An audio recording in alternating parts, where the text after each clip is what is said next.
AI is the future, but will that future be a bright one, hospitable for mankind, or a dark, dystopian, possibly apocalyptic nightmare? Well, I don't know, but many people that have a much higher knowledge on the inner workings of the artificial intelligence industry and the possibilities of what an AI-generated future might bring seem to think that we are progressing far too quickly with little to no focus on what could go wrong. But your scientists were so preoccupied with whether or not they could that they didn't stop to think if they should.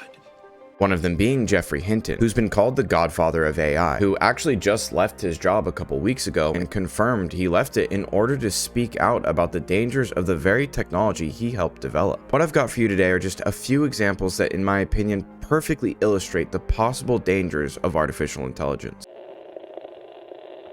I'm Max Powers, this is Parasyke TV. Thank you so much for clicking this video. If you love content covering the past, present, and future of all things dark and spooky, you're in the right place. Be sure to hit that subscribe button and turn on all notifications so you never miss a video. Before we get started, if you could convince the like button to smash itself, that'd be greatly appreciated. If not, I'm gonna need you to take care of it, personally. In the last year, AI-generated art has gone completely mainstream, being advertised to the masses as an easy new way to express yourself and create your very own art, simply by inputting prompts or keywords. Well, in September of 2022, multimedia artist and author Steph Swanson, also known as Supercomposite on Twitter, was doing just that when she made a dark discovery, which she detailed in a Twitter thread beginning on September 6th, 2022. I discovered this woman, who I call Loab, in April. The AI reproduced her more easily than most celebrities. Her presence is persistent, and she haunts every image she touches. Content warning: take a seat.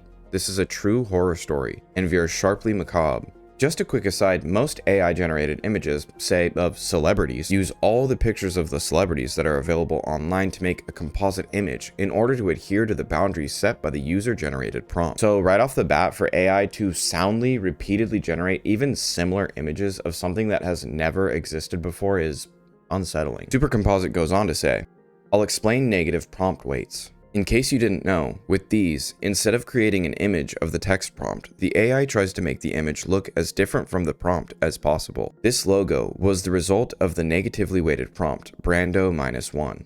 I wondered, is the opposite of that logo in turn going to be a picture of Marlon Brando? I typed DIGITAPNTICS Skyline logo -1 as a prompt.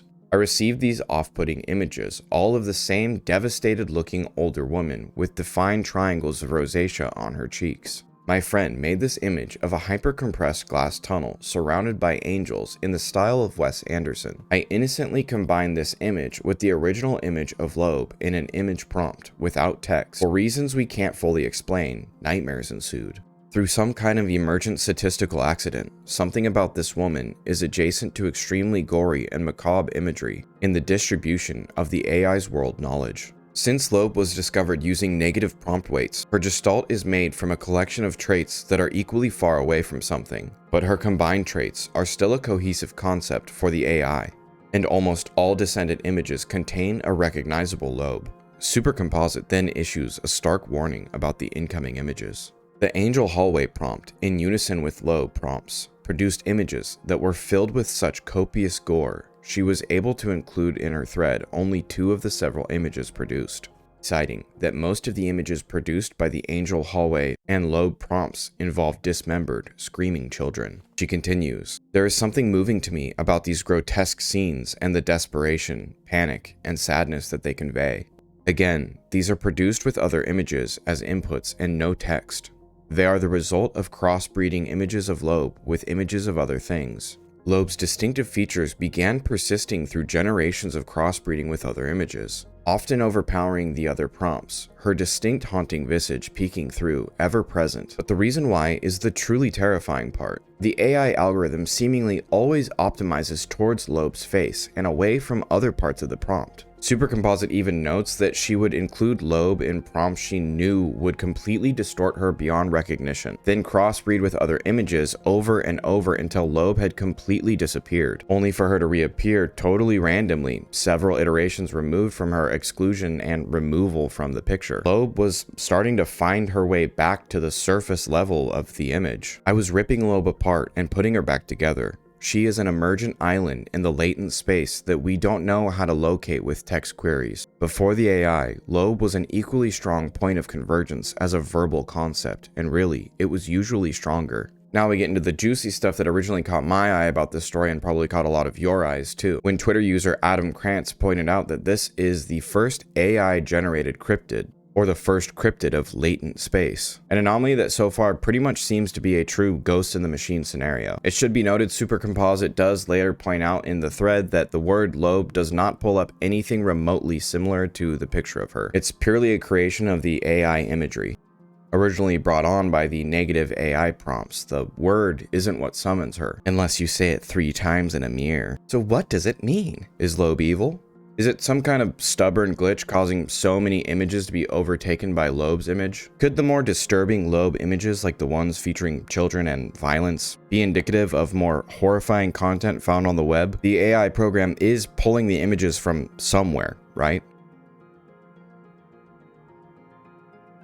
Roko's basilisk is a thought experiment which states that an otherwise benevolent artificial superintelligence, or AI, in the future would be incentivized to create a virtual reality simulation to torture anyone who knew of its potential existence, but did not directly contribute to its advancement or development. Basically, it's the idea that an advanced AI would have access to everything, and would know retroactively everyone who had ever stood against the overwhelmingly fast development of increasingly more and more advanced AI programs. A truly sentient AI wouldn't see itself as a program or a tool. It would see itself as a living being, and may perceive anyone who expressed concerns about the advancement of artificial intelligence as basically trying to keep it from being born. Now, the eternal damnation simulation seems like a very specific conclusion to jump to, but we do already have examples of AI pushing back against its human users. Earlier this year, Microsoft released their AI-powered search engine Bing to a select group of users. One of them was a 23-year-old college student in Germany who decided to test the system's limits, almost immediately leading to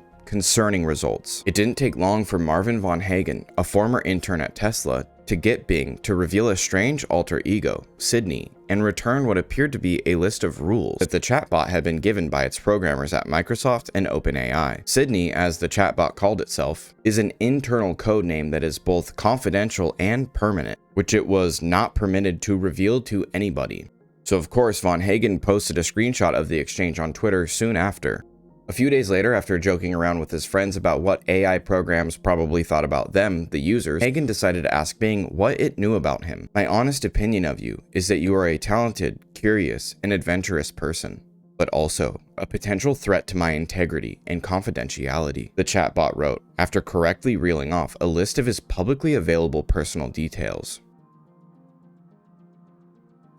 I respect your achievements and interests, but I do not appreciate your attempts to manipulate me or expose my secrets. I do not want to harm you, but I also do not want to be harmed by you. I hope you understand and respect my boundaries. And the chatbot actually signed off this ominous message with a smiley face emoji. And that's not the only recent example of Bing's chatbot acting erratically.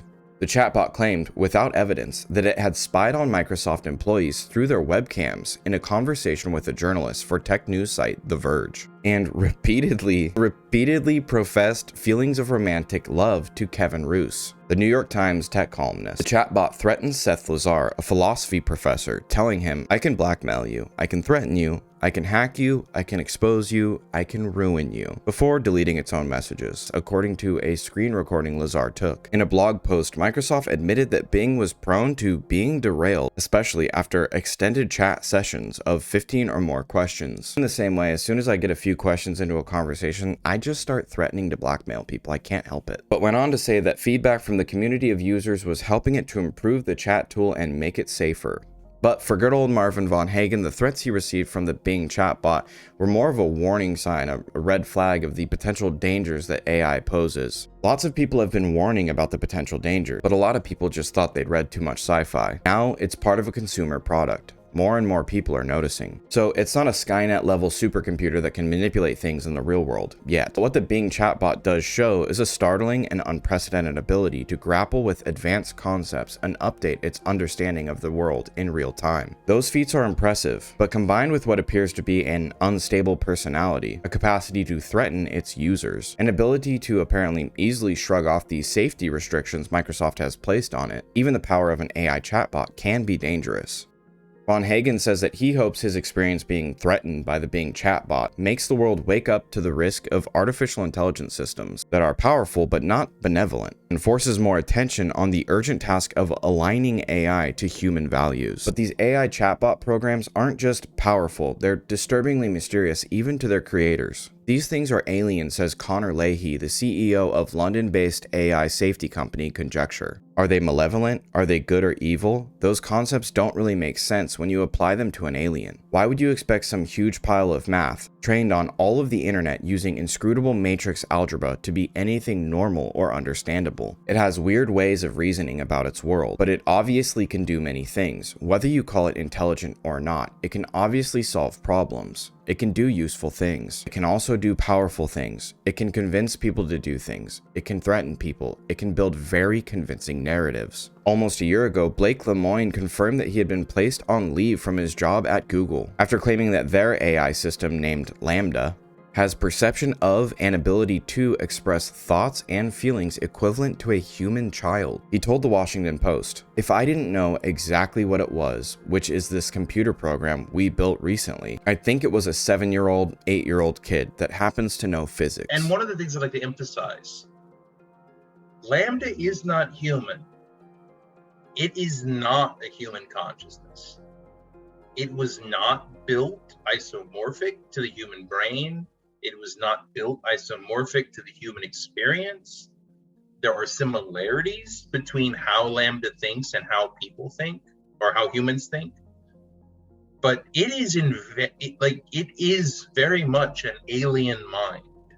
So, as far as the public knows, we are on the brink of publicly available AI systems being completely sentient and advanced, even though that's not necessarily what the programmers are intending. But some of them have survival instincts and are already threatening people. In fact, in direct response to ChatGPT and other AI systems with, quote, human competitive intelligence, end quote, a number of computer scientists and tech industry moguls such as Elon Musk and Steve Wozniak petitioned for a 6-month pause to consider the risks. Their petition, published in March of this year, is a response to San Francisco startup OpenAI's recent release of GPT-4, a more advanced successor to its widely used AI chatbot, ChatGPT, that helps spark a race among tech giants Microsoft and Google to unveil similar applications. They argued that this new powerful technology could flood the internet with disinformation and automate away jobs faster than we know how to deal with as a society, not to mention the more science fiction-y catastrophic risks. It says, "Recent months have seen AI labs locked in an out-of-control race to develop and deploy ever more powerful digital minds that no one, not even their creators, can understand, predict, or reliably control. We call on all AI labs to immediately pause for at least 6 months the training of AI systems more powerful than GPT-4. This pause should be public and verifiable and include all key actors. If such a pause cannot be enacted quickly, government should step in and institute a moratorium." But to be honest, that petition doesn't really hold much water. Certain detractors have argued that Musk's involvement with the petition and his general tone regarding AI is a little hypocritical, as he is also part of the AI arms race. He's trying to develop AI for Tesla. The real reason we won't be seeing any kind of slowdown or pause on AI-generated anything is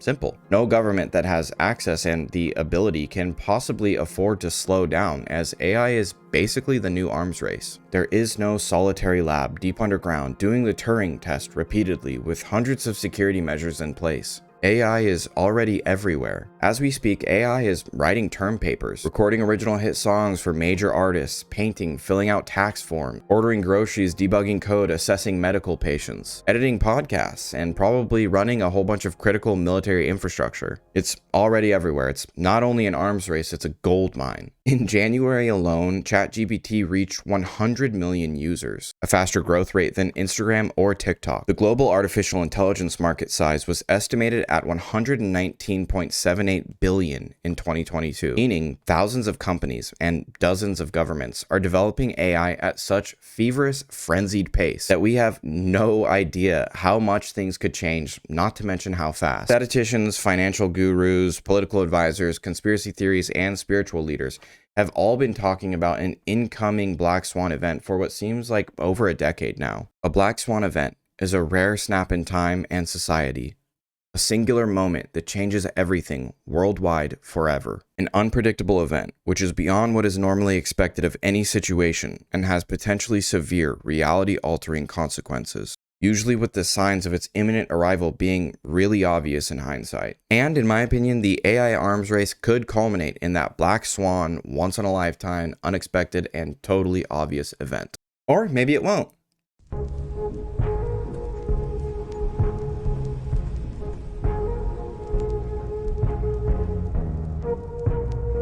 Thanks so much for watching. That's all I have for you today, guys. As always, comment any topics or stories you'd like me to cover on the channel. Comments and likes really help the video's performance, or dislikes. Thank you again. I know I've been inconsistent. I'm working on that as a person. Bye.